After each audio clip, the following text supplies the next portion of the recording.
May isang napakalaking balyena na nakagapos sa kadena sa dagat dahil kumain ito ng maraming mangingisda. Kaya pinarusahan ito ng hari. Nakatali na ito dito ng 500 taon. Sa katawan nito ay may maliit na pulo na nabuo. Walang katapusang pagpapahira, kaya araw-araw itong umiiyak hanggang isang araw may lalaking dumaan at nagpa siyang iligtas ito. Panoorin natin kung ano ang mangyayari. Sa pelikulang ito, ang lalaking ito ay si Ivan, anak ng may-ari ng bukid. Nitong mga araw may kung anong yumuyurak sa palay. Kaya naman nagbantay si Ivan sa bukid noong gabi. Nalaman na ang dahilan ay isang malaking puting kabayo. Mabilis na hinagis ni Ivan ang lubid sa liig nito. Ngunit biglang nagliwanag at tumakbo ang kabayo. Sa wakas nahulog ito sa lawa dahil sa sobrang takbo. Nakita ito ni Ivan at sinubukang iligtas. Ngunit kahit anong lakas ay hindi niya ito mahila. Nang makita ang gulong sa likod, matalino siyang nag-isip. Itinali niya ang lubid dito at umakyat para ikutin ang gulong. Sa ganitong paraan na iligtas niya ang puting kabayo. Napaiyak ang kabayo sa tuwa. Nagpasalamat kay Ivan at tumakbo sa ulap ng hamog. Kinabukasan nang magising si Ivan may 2 kabayo sa tabi niya at isang maliit na asno na marunong magsalita. Ng tao sinabi nito na siya ang puting kabayo na sinagip ni Ivan kahapon. Para ipakita ang kanyang pasasalamat, napagpasyahan nitong maging amo si Ivan. Ngunit bago pa matuwa si Ivan, may problema nang dumating. Kagabi, ang puting kabayo ay nayurakan ang palayan habang tumatakbo. Nagdulot ng malaking pinsala sa may-ari ng bukid. Alam na hindi na mababayaran ang kanyang pagkakamali. Sumakay si Ivan sa asno at umalis. Hindi inasahan na ang maliit na asno ay napakabilis tumakbo. Ngunit nang sumigaw ito, nakatawag ng 2 kabayo mula sa malayo. Pagkatapos, si Ivan at ang 3 ay nagtungo sa kaharian. Pagpasok sa tarangkahan, nakuha niya ang atensyon ng mga tao sa paligid. Kahit na may mga taong handang magbayad ng malaking halaga para sa 2 mahalagang kabayo, at ang eksena ay nakita ng hari na hindi kalayuan. Kilala ang hari sa pagiging sakim. Ang 2 magagandang kabayo, tiyak na kukunin niya. Hindi makagalaw si Ivan laban sa kanya, kaya sumunod na lamang siya. Nakita ng asno ang kawalang magawa ni Ivan. Pagkaalis ng hari, malakas na sumigaw ang asno. Ang 2 mahalagang kabayo ay tumakbo pabalik sa kanila. Hindi matanggap ng hari at hinabol sila gamit ang karwahe. Bigla siyang natumba sa harap ng harina. Natabunan ng noodles ang kanyang mukha. Ginawa siyang parang Snow White. Napahiya ng todo ang hari, habang si Ivan ay tumatawa ng malakas. Kaya binigyan ng hari ng mahirap na gawain si Ivan. Binigyan siya ng mahalagang misyon. Kailangan niyang patayin ang apoy na Phoenix o kaya isalakayin ang mga sundalo nito. Kung mapapatay niya ito, gagawin siyang bayani ng hari. Walang magawa si Ivan, kundi sumakay sa asno at umalis. Mabuti na lang matalino ang asno. Sinabi na paborito ng Phoenix ang pine cone. Maya-maya lang ay nakarating sila sa oasis. Naghagis si Ivan ng maraming pine cone. Biglang nagliwanag ang buhangin, at lumabas ang apoy na Phoenix mula sa buhangin. Lumipad ito at nagliwanag ang kalangitan. Hinuli ng Phoenix ang pine cone at inihagis. Pagkatapos ay kinain ito. Talagang gusto niya ang pine cone. Mabilis niyang kinain ang bawat isa, bigla na lang nahilo ang apoy na Phoenix. At pagkatapos ng ilang segundo ay bumagsak. Nilagyan pala ni Ivan ng pampatulog ang pine cone.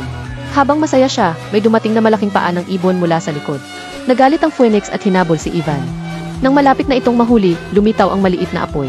Sa tamang oras para pigilan ang Phoenix at iligtas si Ivan. Ngunit ngayon ay lubos na nagalit ang Phoenix ng apoy. Isang hininga lang ay naputol ang espada ni Ivan. Ipinagpag nito ang mga pakpak at sumiklab ang malakas na apoy. Sinunog ang buong oasis. Nang si Ivan ay napilitang mapunta sa isang sulok, inihagis niya ang huling pine cone sa Phoenix. Siyempre, nilunok nito ito. Pagkatapos ay umepekto ang pampatulog. Ang Phoenix ay nahulog sa mahimbing na tulog. Kinabukasan, tinalian ni Ivan ang Phoenix. Hindi ito makagalaw, ngunit nang makita ang malungkot nitong mga mata, alam niyang hindi niya kayang maging malupit. Mabait na tinanggal ni Ivan ang mga kadena. Kumurap ang Phoenix ng apoy bilang pasasalamat. Lumipad sa kalangitan, muling malaya. Nag-iwan ito ng isang balahibo bilang regalo ng pasasalamat kay Ivan. Ngunit nang makabalik sa palasyo, nakitang walang dala si Ivan. Inutusan ng hari ang mga bantay na dalhin siya sa pugutan ng ulo. Malakas na nagpaliwanag si Ivan. Sinasabing sinanay niya ang Phoenix na iyon. May hawak pa siyang balahibo ng Phoenix. Ngunit nang ilabas niya ito, nawala na ang kislap ng balahibo. Para na lang itong karaniwang balahibo ng manok. Tumawa ng malakas ang hari at nag-utos ng pagbitay.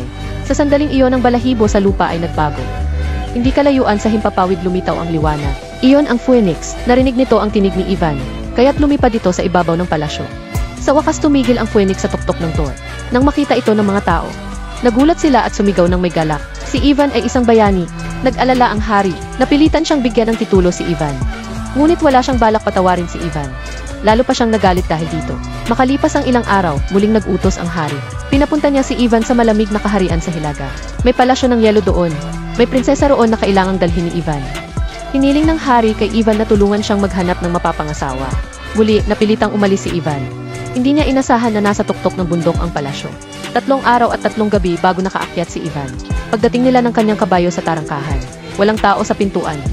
Walang pag-aalinlangan na pumasok si Ivan. Ngunit nabunggo ang kanyang ulo sa hindi nakikitang harang, isang mahikang pader pala ito. Sa sandaling iyon, lumipad ang balahibo ng Phoenix, tumago sa mahikang pader. Isang segundo pagkatapos, ang pader ay naging tubig. Tinanggay ang maliit na asno pababa ng bundok. Ang asno ay gumulong at naging isang tipak ng yelo. Sa wakas ay nakabitin sa gitna ng bangin, habang si Ivan ay unti-unting pumasok sa palasyo. Nakita niya ang magandang prinsesa na natutulog. Ginamit niya ang balahibo ng Phoenix para gisingin siya. Pagkakita pa lang nila ay nahulog na sa pag-ibig. Nang marinig ng prinsesa ang sinabi ni Ivan na maraming masasayang bagay sa mundo ng tao. At ang pinakamasaya ay kumain ng bandao sa Vietnam, bagoong at sibuyas ng hilagang kanluran. Nang marinig ang tungkol sa sibuyas, agad tumayo ang prinsesa at sumama kay Ivan. Ngunit paano sila bababa sa napakataas na palasyong ito? Bigla na lang hinila ng prinsesa si Ivan at tumalon. Nakaupo si Ivan sa palda ng prinsesa. Ngunit dahil sa malakas na hangin siya ay nahulog. Nawala rin ang shorts ng prinsesa. Mabuti na lang, nakita nila na may tumubo na pakpak sa asno. Sinalo ang dalawa at ligtas silang nakalapag. Sa wakas nagtagumpay si Ivan na ibalik ang prinsesa sa palasyo. Pinuri siya ng mga mamamayan, ngunit nagalit ang hari sa kanyang puso. Ikinulong niya ang prinsesa para sa kasal. Sa gabi, palihim na umakyat si Ivan para dalawin siya. Masayang binigyan siya ng isang bulaklak ng baboy. Ngunit bago pa siya makagalaw may kumatok sa pinto. Kaya pala nagdala ng mga hiyas ang hari para subukin siya. Gustong-gusto ng hari ang prinsesa at nais siyang angkinin. Ano ang dapat gawin ni Ivan para mapigilan ito? Ang prinsesa sa mataas na tower ay umaasa kay Ivan. Ang masamang hari ay nagbigay ng bagong misyon kay Ivan. Sinabi na sa silangang dagat, may isang balyenang nagkasala. Ang napakalaking balyenang ito ay akala mo'y isla. Dahil sa pagkakamali ay kumain ng mga mangingisda. Nakatali na doon ng 500 taon. Ngunit walang balak ang hari na patawarin ito, at inutusan pa si Ivan na patayin ito. Nang makita ang malulungkot na mata ng balyena, hindi maatim ni Ivan na saktan ito. Nagpasya siyang iligtas ang balyena. Sumakay si Ivan sa lumilipad na asno papunta sa ilog. Pumasok sa loob ng katawan nito. Sa loob ng katawan ng balyena, parang mga bituin sa gabing kalangitan. Ginamit ng asno ang kanyang pakpak sa loob ng ilong. Gustong-gusto ng bumahing ng balyena. Bigla itong dahan-dahang tumayo, humila ng malakas at napunit ang mga kadena. Pagkatapos ay nagbuga ng tubig sa langit. Ang asno at tao ay lumipad palabas. Sa ganitong paraan nakalaya ang balyena.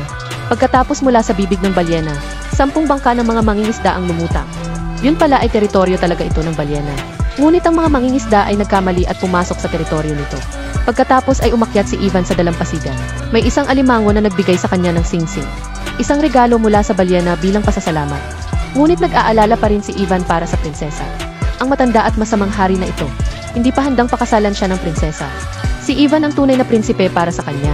Nang gabing iyon, pumunta siya sa bintana ng silid ng prinsesa. Ginamit niya ang balahibo ng Phoenix para buksan ang bakal na pintuan. Hindi niya alam na nakita siya ng isang ministro.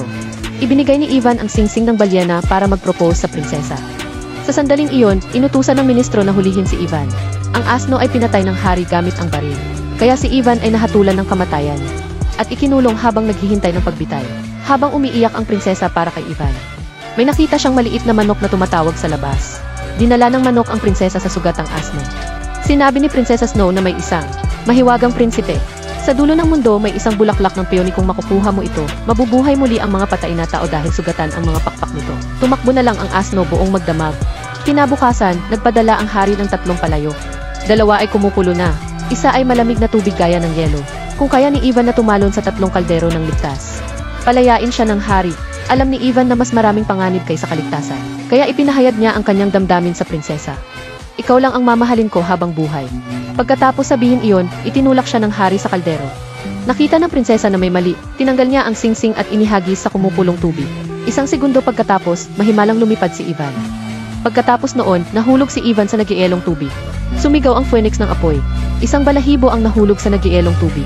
Lumipad si Ivan palabas at nahulog sa kumukulong tubig. Sa wakas ang karaniwang tao ay maluluto agad sa unang paghipo. Ang mga tao sa ibaba ng tor ay tiyak na patay na si Ivan.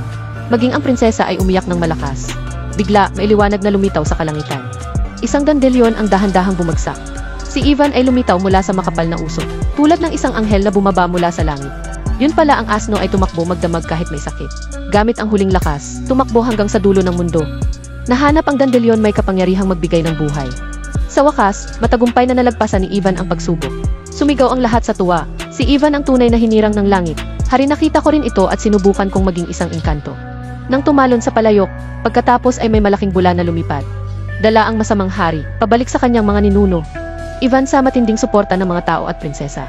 Naging bagong hari, at namuhay ng masaya kasama ang prinsesa. Siyempre kasama ang maliit na asno. Ang maliit na asno na nagpasan sa prinsipe hanggang sa mabaluktot. Dito na nagtatapos ang pelikula. Maraming salamat sa inyo, paalam.